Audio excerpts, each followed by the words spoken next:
ముందు షార్ట్స్లో ఆల్రెడీ చెప్పాను కదండి, ఒక లెహంగా డిజైన్ చేస్తున్నాను అనేసి. దాని కంటిన్యూషనే ఇది వచ్చేసి. లెహంగా గోల్ వచ్చేసి 2 మీటర్స్ అండి. ఆ 2 మీటర్స్ కూడా నీట్గా ఐరన్ చేసుకున్న తర్వాత ఈ కట్ వర్క్ లేస్ని అయితే నీట్గా స్టిఫ్గా నేను స్టిచ్ చేసుకుంటూ వచ్చాను చేత్తోనే. ఇక నెక్స్ట్ వచ్చేసి లైనింగ్ అటాచ్ చేయడము. మంచి క్లాత్, కాటన్ క్లాత్ని తీసుకొని దాన్ని అటాచ్ చేశాను ప్లేట్స్ పెట్టి లోపల. తర్వాత ఒక చానడు నేను క్యాన్ని తీసుకొని దానికి వచ్చేసి ఇలా పాలిస్టర్ లైనింగ్ అయితే అటాచ్ చేశాను. తనకి ఎక్కడ కూడా అన్కంఫర్టబుల్గా లేకుండా. చోలికి వచ్చేసి హాఫ్ పట్టు క్లాత్ తీసుకొని ఎంబ్రాయిడరీ వర్క్ అయితే చేపించాను. ఇంకా అక్కడక్కడ క్లిప్ స్టోన్స్ అయితే నేనే స్టిచ్ చేశాను.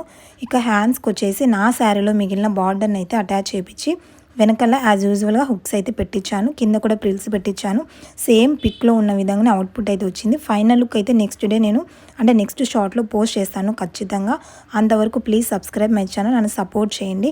ఇంకా ఇలాంటి వీడియోస్ అయితే మంచి మంచి వీడియోస్ నేను పోస్ట్ చేస్తాను. Bye bye.